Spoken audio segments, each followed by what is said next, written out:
Hello everyone, this is Sheikh Noman. आप देख रहे हैं स्टार न्यूज़ एक्सप्रेस। जश्न आज़ादी के मौके पर ऑल इंडिया मजलिस इत्तेहादुल मुस्लिमीन कारवान के रुकन असम्बली कौसर मोहिउद्दीन ने परचम कुशाई अंजाम दी और कौमी तराना भी पढ़ा।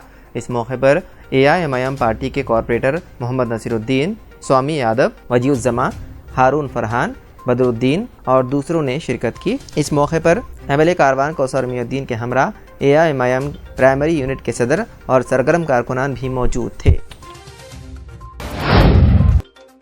तेलंगाना के वज़ीर आला के चंद्रशेखर राव ने मंगल को यौम आज़ादी के मौके पर शहर हैदराबाद के तारीखी इलाके गोलकुंडा किले पर कौमी परचम लहराया। ये 10वीं बार है जब उन्होंने इस तारीखी यादगार पर परचम लहराया।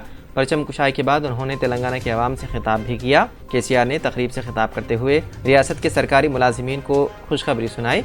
KCR ने ऐलान किया है कि वो जल्द ही सरकारी मुलाजिमीन को बेहतरीन PRC का ऐलान करेंगे। उन्होंने ये भी कहा है कि मुझे ऐलान करते हुए खुशी हो रही है कि तेलंगाना के सरकारी मुलाजिमीन आज मुल्क में सबसे ज़्यादा तनख्वाह पाने वाले मुलाजिमीन हैं।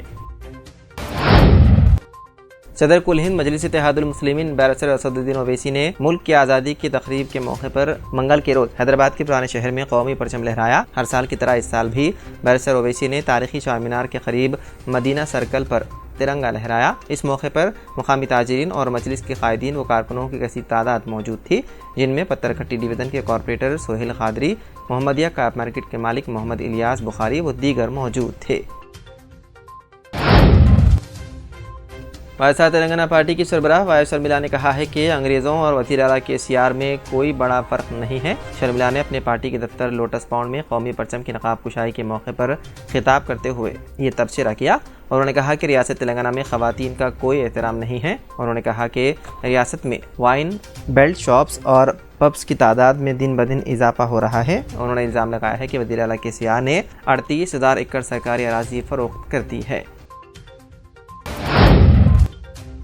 वज़ीर आज़म नरेंद्र मोदी ने आम इंतखाबात में जीत हासिल करने की उम्मीद में हिकमत अमली की मनसूबाबंदी में मसरूफ़ अपोजिशन पार्टियों को नफसियाती झटका देते हुए आज कहा कि वो अगले साल लाल किले के फसील से कौम से खिताब करके सबके सामने पेशरफ्त की तफसीलात पेश करेंगे। मोदी ने 77वें यौम आज़ादी के मौके पर कदीम लाल किले से कौम से खिताब करते हुए अपने 10 साल दौरे हुकूमत में किए गए कामों की पेशरफ्त की तफसीलात बताई और कहा कि वो अगले साल दोबारा आएंगे और इस मुद्दत में वो पब्लिक को दुनिया की नई ताकत के तौर पर कायम करके 5 सालों में हिंदुस्तान को दुनिया की तीसरी बड़ी ताकत बना देंगे।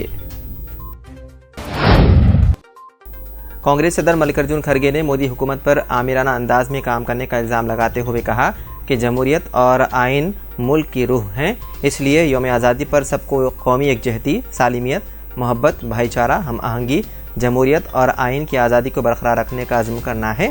एक वीडियो पैगाम में मुल्क के अवाम को यौम आज़ादी की मुबारकबाद देते हुए खड़गे ने कहा कि कौमी तहरीक के दौरान बेशुमार हिंदुस्तानियों ने अपनी जानों का नजराना पेश किया और हम उनकी कुर्बानियों को सलाम पेश करते हैं। हिंदी फिल्मों के मशहूर अदाकार अक्षय कुमार अब हिंदुस्तानी शहरी हो गए हैं। इसका सबूत उन्होंने ट्विटर पर अपनी शहरियत से मुतालिक सरकारी दस्तावेजात की तस्वीर के साथ शेयर किया। अक्षय पहले कनाडा के शहरी थे, जिसकी वजह से वो अक्सर चंद गोशों की जानिब से तनकीद का निशाना बन रहे थे। रियासत उत्तर प्रदेश के शाहजहांपुर में एक शख्स पर उस वक्त फायरिंग कर दी गई जब वो अपनी छोटी बेटी को कंधे पर बैठा कर जा रहा था। ये वाक़या इतवार की शाम कोतवाली इलाके में पेश आया। जख्मी शख्स की शनाख्त 30 साला शोएब के तौर पर की गई है, जो पेशे से ताजिर है। इस शख्स की पंजाब के अमृतसर में मोबाइल की दुकान है। जख्मी इस वक्त दिल्ली के अस्पताल में ज़ेर इलाज है, जहां उसकी हालत तशवीशनाक बताई जाती है। शाहजहांपुर पुलिस ने बताया है कि मुतासरा शख्स का रिश्तेदार तारिक और 3 हमलावर इस वाक़े में मुलव्विस हैं। इब्तदाई तहक़ीक़ात में पता चला है कि तारिक और शोएब की आपस में मुखासिमत है, इसी वजह से शोएब पर फायरिंग की गई। इलेक्शन मामले में ट्रंप समेत 19 अफराद के खिलाफ वारंट गिरफ्तारी जारी। अमेरिका में एक ग्रैंड ज्यूरी ने साबिक़ सदर डोनाल्ड ट्रंप समेत इंतखाबी मुदाखलत मामले में 14 अफराद को फर्द जुर्म में नामजद 19 मुद्दे आलियान के खिलाफ गिरफ्तारी वारंट जारी किए हैं। उन्होंने कहा कि मैं मुलजिम को 25 अगस्त साल 2023 बरोज़ जुमा तक रदाकाराना तौर पर खुद सुपुर्दगी का मौका दे रही हूँ। इंडोनेशिया के फ्लोरस इलाके में मंगल की सुबह दरमियानी दर्जे के ज़लज़ले के झटके किए गए महसूस। अमेरिकी जियोलॉजिकल सर्वे के मुताबिक मंगल की सुबह तकरीबन 3:54 पर आने वाले ज़लज़ले की शिद्दत रैक्टल स्केल पर 5.5 ریکارڈ کی گئی ہے۔ زلزلے کا مرکز جنوبی اور مشرقی طول البدل اور سطح زمین سے 171.6 کلومیٹر کی گہرائی میں تھا۔ زلزلے کے باعث کسی جانی و مالی نقصان کی ابھی تک کوئی اطلاع نہیں ہے۔